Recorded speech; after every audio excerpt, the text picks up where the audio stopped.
आज जो बताया जा रहा है 12th एग्जाम के लिए इम्पोर्टेंट क्वेश्चन है।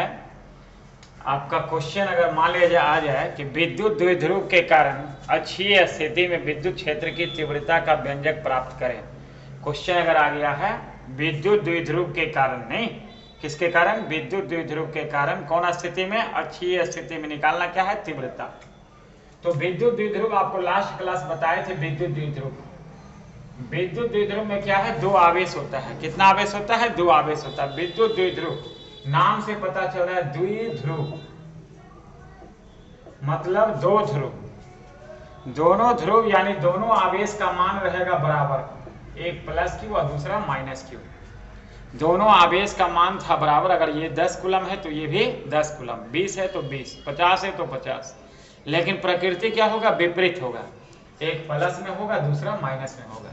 समान परिमाण का आवेश, दोनों आवेश का मान जो होना चाहिए, परिमाण जो होना चाहिए समान होना चाहिए और दोनों के बीच का दूरी बहुत कम होना चाहिए।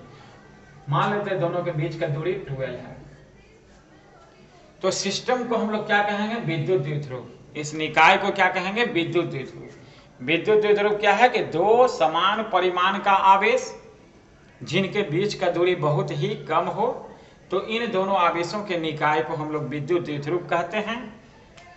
और विद्युत द्विध्रुव आघूर्ण अगर आ जाए तो विद्युत द्विध्रुव आघूर्ण क्या है, पी से इसको सूचित करते हैं विद्युत द्विध्रुव आघूर्ण को, कि दोनों आवेश का तो मान बराबर ही होगा, तो दोनों में से किसी एक आवेश का मान और दोनों के बीच का दूरी के गुणनफल को हम लोग क्या कहेंगे, विद्युत द्विध्रुव आघूर्ण। क्लियर है। आज आप लोग का टॉपिक है कि विद्युत द्विध्रुव के कारण क्या निकालना है। आज आपका टॉपिक है विद्युत द्विध्रुव के कारण निकालना है अक्षीय स्थिति में विद्युत क्षेत्र की तीव्रता। कौन स्थिति में, अक्षीय स्थिति में विद्युत क्षेत्र की तीव्रता। तो विद्युत द्विध्रुव में मान लेते हैं कितना आवेश, दो आवेश होता है। जैसा कि आपको बताया गया है कि विद्युत द्विध्रुव में दो आवेश होता है, एक प्लस क्यू और दूसरा माइनस क्यू। ठीक है, प्लस क्यू और माइनस क्यू दो आवेश हो गया। दोनों आवेश का बीच का दूरी मान लीजिए 12। और आपका क्वेश्चन में दिया हुआ है कि विद्युत द्विध्रुव के कारण कौन स्थिति में निकालना विद्युत क्षेत्र की तीव्रता, अक्षीय स्थिति में। मान लीजिए ये अक्षीय स्थिति में, अक्षीय मतलब क्या है, विद्युत द्विध्रुव को मिलाने वाला, दोनों आवेश को, विद्युत द्विध्रुव में जो दो आवेश है दोनों आवेश को मिलाने वाला रेखा में, इसके अक्ष में कोई बिंदु मान लीजिए P है, वहीं पर निकालना है बिंदु P पर विद्युत क्षेत्र की तीव्रता निकालना है इस द्विध्रुव के कारण, जिसमें दो आवेश है प्लस क्यू और माइनस क्यू। दोनों आवेश के बीच का दूरी कितना माने हैं, 12। तो जहां पर विद्युत क्षेत्र की तीव्रता निकालना है बिंदु P पर, जो कि अक्षीय स्थिति में है, इसका कुछ दूरी होगा। मान लेते हैं कि विद्युत द्विध्रुव के मध्य बिंदु से, विद्युत द्विध्रुव के मध्य बिंदु से r दूरी पर बिंदु P है, जहां पर आपको निकालना है विद्युत क्षेत्र की तीव्रता। विद्युत द्विध्रुव में जो दो आवेश प्लस क्यू और माइनस क्यू है जिनके बीच का दूरी 12 है, इन विद्युत द्विध्रुव के मध्य बिंदु से r दूरी पर अक्षीय स्थिति में बिंदु P है, जहां निकालना है विद्युत क्षेत्र की तीव्रता। आपको बताया गया है कि जहां पर तीव्रता निकालना है प्लस, तो प्लस वाला आवेश के कारण अगर यहाँ तीव्रता निकालना है तो उसका दिशा हो जाएगा इधर, मान लेते हैं E1। और अगर माइनस वाला आवेश के कारण, तो माइनस वाला के कारण विद्युत क्षेत्र की तीव्रता का दिशा हो जाएगा इधर E2। उधर E1 हो गया और इधर आपका E2 हो गया। क्लियर है। तो विद्युत द्विध्रुव में दो आवेश प्लस क्यू और माइनस क्यू दोनों के बीच का दूरी 12, इसके अक्षीय स्थिति में, इसके अक्ष में द्विध्रुव को मिलाने वाला रेखा में इसके मध्य बिंदु से r दूरी पर कोई बिंदु P है, जहां पर निकालना है विद्युत क्षेत्र की तीव्रता। तो वहां पर तीव्रता निकालना है विद्युत द्विध्रुव के कारण, और विद्युत द्विध्रुव में कितना आवेश है, दो आवेश है। तो एक बार प्लस क्यू के कारण यहाँ तीव्रता निकाल लेंगे और एक बार माइनस क्यू के कारण निकालेंगे। तो प्लस क्यू के कारण निकाल रहे हैं तो तीव्रता का दिशा देख सकते हैं, E1 का दिशा किधर है, दाएं तरफ है। और अगर माइनस क्यू के कारण आप निकालते हैं तो माइनस क्यू के कारण तीव्रता का दिशा देख लीजिए किधर है, बाईं तरफ है। किधर है, बाईं तरफ। अगर प्लस क्यू के कारण यहाँ पर बिंदु P पर तीव्रता निकाल रहे हैं तो प्लस क्यू से यहाँ बिंदु P का दूरी लेंगे। ये मध्य बिंदु से लिया गया है, R दूरी जो लिया गया है बिंदु P का मध्य बिंदु से, और द्विध्रुव में जो दो आवेश है दोनों आवेश के बीच का दूरी 2l, तो आधा l आधा l। ये प्लस क्यू के कारण जब यहाँ निकालिएगा तो ये R में से ये आधा l घटा दीजिएगा तो ये बचेगा ना, यानी प्लस क्यू के कारण अगर तीव्रता निकालेंगे बिंदु P पर तो दूरी लेना पड़ेगा R माइनस l। वही अगर माइनस क्यू के कारण आप अगर P पर निकालते हैं तो माइनस क्यू के कारण देखिए मध्य बिंदु से यहाँ कितना बिंदु P का दूरी कितना है, R है, और ये आधा आपका l है। दोनों आवेश प्लस क्यू और माइनस क्यू के बीच का दूरी था 2l, तो आधा l, ये आधा l और ये R जोड़ दीजिएगा तो ये टोटल आ जाएगा आपका R प्लस l। ये हो जाएगा R प्लस l, यानी कि माइनस क्यू के कारण अगर बिंदु P पर तीव्रता निकालिएगा, माइनस क्यू के कारण अगर बिंदु P पर तीव्रता निकालिएगा तो कितना दूरी लेना पड़ेगा, R प्लस l, और प्लस क्यू के कारण बिंदु P पर तीव्रता निकालेंगे तो R माइनस l। कोई दिक्कत? अगर लैंग्वेज आपको लिखने के लिए आएगा, टॉपिक आपका क्या था, आज का टॉपिक आपका है कि विद्युत द्विध्रुव के कारण विद्युत क्षेत्र की तीव्रता का व्यंजक प्राप्त करें। कौन स्थिति में, अक्षीय स्थिति में। लैंग्वेज इसमें लिखना है क्या कि विद्युत द्विध्रुव में दो आवेश प्लस क्यू और माइनस क्यू के बीच का दूरी माना 2l है। लैंग्वेज देखिए क्या लिखना है, विद्युत द्विध्रुव में प्लस क्यू और माइनस क्यू के बीच का दूरी माना 2l है। अक्षीय स्थिति में द्विध्रुव के मध्य बिंदु से R दूरी पर बिंदु P है जहां पर तीव्रता निकालना है। ठीक है, तो यहाँ पर बिंदु P पर जो तीव्रता निकालना है विद्युत द्विध्रुव के कारण है। विद्युत द्विध्रुव में दो आवेश है प्लस क्यू और माइनस क्यू, तो एक बार प्लस क्यू के कारण निकालेंगे, एक बार माइनस क्यू के कारण निकालेंगे। ठीक है, तो प्लस क्यू के कारण अगर तीव्रता निकालना है, प्लस क्यू के कारण बिंदु P पर जो तीव्रता ज्ञात करना है वो किधर है, देखिए प्लस क्यू के कारण दाहिना तरफ है, नहीं है। तो प्लस क्यू के कारण जो तीव्रता होता है, तीव्रता का मेन फॉर्मूला आपको बताया गया है, E बराबर 1/4 पाई एप्सिलॉन नॉट Q बटे R स्क्वायर। मेन फॉर्मूला आपका तीव्रता का बताया गया है 1/4 पाई एप्सिलॉन नॉट Q बटे R स्क्वायर। तो formula 1/4 pi epsilon not Q बटे R स्क्वायर। कौन सा आवेश के कारण निकाल रहे हैं, देखिए प्लस क्यू के कारण। कहां पर निकाल रहे हैं, P पर। तो प्लस क्यू के कारण जब P पर निकालेंगे तीव्रता तो दूरी कितना लेंगे, देखिए अभी तुरंत बताए थे, R माइनस l। कितना लेना है, R माइनस l का स्क्वायर।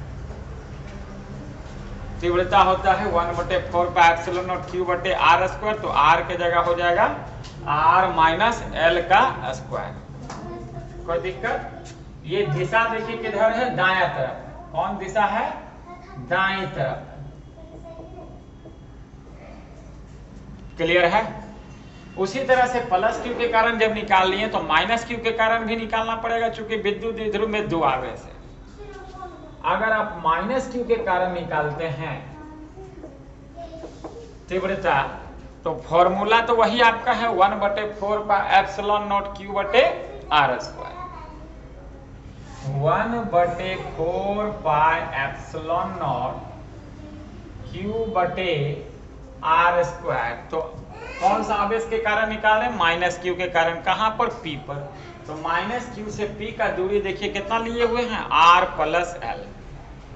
तो R प्लस l का स्क्वायर। और माइनस क्यू के कारण देखिए दिशा किधर है आपका, बाईं तरफ। ये बाईं ओर है। ठीक है, अब ये दोनों आवेश के कारण यहां पर बिंदु P पर विद्युत क्षेत्र की तीव्रता निकल गया। अब क्या करना है, दोनों को जोड़ देना। नहीं, अब बिंदु P पर परिणामी तीव्रता, जो परिणामी तीव्रता होगा E बराबर, दोनों को जोड़ेंगे। नहीं, लेकिन दिशा देख सकते हैं विपरीत है। प्लस Q के कारण निकाले हैं तो दिशा हो गया दायां तरफ, और माइनस Q के कारण निकाले हैं तो दिशा हो गया बायां तरफ। दोनों का दिशा क्या है, विपरीत है। जब विपरीत है, आपको सदिश में चैप्टर में बताया गया है कि दो सदिश अगर सेम डायरेक्शन में रहे तो क्या करेंगे, प्लस कर देंगे, और विपरीत दिशा में रहेगा तो माइनस कर देंगे। तो यहाँ पर देखिए एक बायां तरफ है और एक दायां तरफ है, तो प्लस होगा कि माइनस होगा, हाँ ठीक है माइनस होगा। क्लियर है, 1/4 पाई एप्सिलॉन नॉट Q बटे R माइनस L स्क्वायर, यहाँ माइनस हो जाएगा क्योंकि दोनों का दिशा विपरीत है।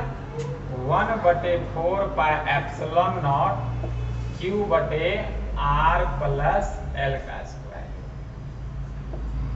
Q बटे R प्लस L का स्क्वायर। ये जो होगा माइनस में हो जाएगा, 1/4 पाई एप्सिलॉन नॉट Q बटे R माइनस L का स्क्वायर, अब माइनस में हो जाएगा। आप देखिए जो कॉमन आ रहा है उसको कॉमन ले लेंगे, 1/4 पाई एप्सिलॉन नॉट Q आपका कॉमन आ जाएगा। 1/4 पाई एप्सिलॉन नॉट Q यहाँ भी है और 1/4 पाई एप्सिलॉन नॉट Q यहाँ भी है, ये आपका कॉमन आ जाएगा। तो ये बचेगा 1/R minus L square minus 1/R plus L square. ठीक है, ये आपका 1/4 पाई एप्सिलॉन नॉट Q यहाँ भी है और 1/4 पाई एप्सिलॉन नॉट Q यहाँ भी है, दोनों का कॉमन आ गया।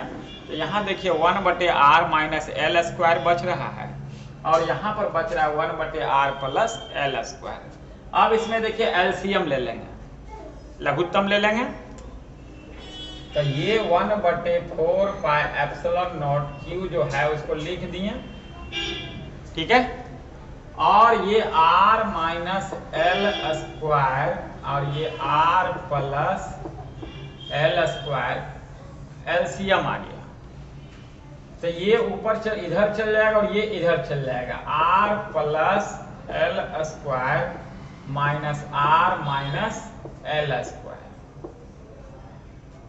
ठीक है, ये A square minus B square में टूट जाएगा, A square minus B square में आपका टूट जाएगा। 1 E बराबर जो हो जाएगा 1/4 पाई एप्सिलॉन नॉट Q, ये हो जाएगा। देखिए R माइनस L का स्क्वायर है, R प्लस L का स्क्वायर है, तो ये हो जाएगा R⁴ माइनस L⁴। ये A square R plus L का होल स्क्वायर है माइनस R माइनस L का होल स्क्वायर है। तो A square minus B square बराबर आपका होता है A प्लस B का whole square minus A minus B का होल स्क्वायर। तो A प्लस B यानी R plus L plus R minus L, A square minus B square बराबर होता है A plus B into A minus A plus B into A minus B।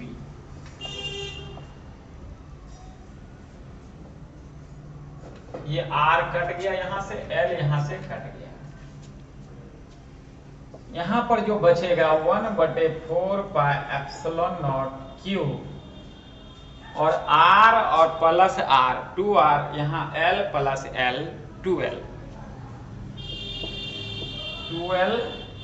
Into 2R, अब बटे है R⁴ minus L⁴।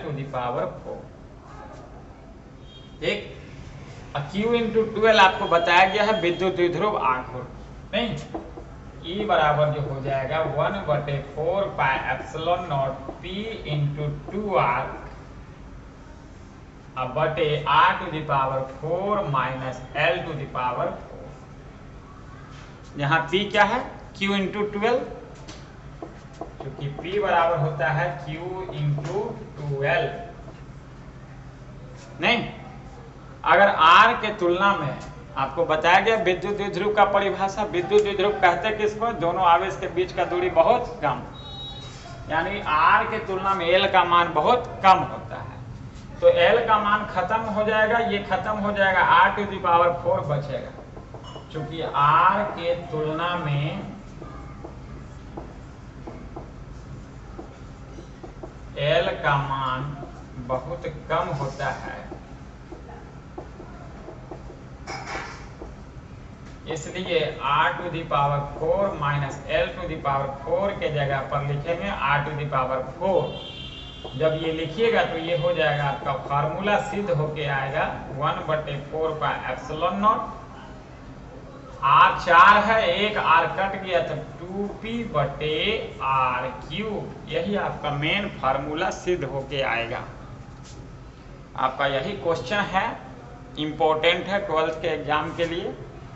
अगर question आ जाए कि विद्युत द्विध्रुव के कारण अक्षीय स्थिति में विद्युत क्षेत्र की तीव्रता का व्यंजक प्राप्त करें, तो आपको लिखना है विद्युत द्विध्रुव में दो आवेश +Q और -Q के बीच का दूरी माना 2L है, लैंग्वेज लिखिएगा, और दोनों आवेश के बीच यानी मध्य बिंदु से अक्षीय स्थिति में R दूरी पर कोई बिंदु P है जहां पर विद्युत क्षेत्र की तीव्रता ज्ञात करना। अभी तुरंत बताया गया था कि जब ये +Q है और ये -Q है, दोनों के बीच का दूरी 2L है, तो आधा L यहाँ से मध्य बिंदु से P का दूरी कितना लिए हैं, R लिए हैं। तो ये R में से आधा L घटा दीजिएगा तो R - L, जो कि +Q के कारण जब निकालेंगे तो वो दूरी लेंगे R - L, और -Q के कारण जब निकालेंगे तो दूरी लेंगे R + L। मेन फार्मूला आपका क्या था, E बराबर 1/4πε0 Q/R², ये मेन फार्मूला था, इसी पर आपको बैठाना है। नहीं, 1/4πε0 Q/R - L² इसके लिए और इसके लिए R + L²। आप देख सकते हैं जब +Q के कारण निकाल रहे हैं तो दिशा देखिए दाहिना तरफ है और -Q के कारण दिशा बायां तरफ। जब दोनों का दिशा विपरीत है तो जुटने के बजाय क्या होगा, ये घट जाएगा। दोनों जो यहाँ लिखे हैं दोनों को यहाँ पर क्या करेंगे, घटा देंगे। उसके बाद देखिए क्या किए, 1/4πε0 Q यहाँ भी है और 1/4πε0 Q यहाँ भी है, कॉमन आ जाएगा। और 1/R - L² बचेगा और यहाँ पर बचेगा 1/R + L²। अब क्या किए, एलसीएम ले लिए, लघुत्तम ले लिए, तो R + L² ऊपर में, यहाँ पर R - L²। अब A² - B² बराबर होता है A + B × A - B। A + B × A - B जब किए हैं तो R कट गया, L कट गया, प्लस माइनस कट गया, R + R 2R हो गया, L + L 2L हो गया। और Q × 2L आपको बताया गया विद्युत द्विध्रुव आघूर्ण। विद्युत द्विध्रुव आघूर्ण किसको कहते हैं, दोनों ध्रुव में से एक ध्रुव का आवेश और दोनों ध्रुव के बीच के दूरी के गुणनफल को विद्युत द्विध्रुव आघूर्ण कहते हैं, यानी P = Q × 2L, जो कि यहाँ लिख भी दिए हैं P = Q × 2L। तो इसके जगह पर P लिखिए × 2R। और आपको बताया गया द्विध्रुव में दोनों आवेश बहुत ही कम दूरी पर, अल्प दूरी पर स्थित होता है, यानी R के तुलना में L का मान बहुत कम होता है। R के तुलना में L का मान बहुत कम होता है, यानी R के तुलना में L का मान बहुत कम होगा, तो R⁴ माइनस L⁴ के जगह पर क्या लिखेंगे, R⁴। क्लियर है। जब R⁴ यहाँ रखिएगा और यहाँ एक R ऊपर में है तो एक आपका कट जाएगा, नीचे बचेगा R3। फार्मूला मेन फार्मूला सिद्ध करके आएगा 1/4πε0 2P/R3। ये आपका मेन फार्मूला आ जाएगा सिद्ध करके। यही आपका क्वेश्चन बहुत इंपॉर्टेंट है, जो कि आपका 12th का एग्जाम में हमेशा पूछता है। क्लियर है। कहीं कोई दिक्कत है तो पूछ लीजिए। इस चीज को आप क्लास करने के बाद भी 1-2 बार, परीक्षा के पहले भी और 1-2 बार देख लीजिए। रोज आपका क्लास हो रहा है, 31 अक्टूबर से शुरू हो जाएगा। और ये भर परीक्षा आपका एग्जाम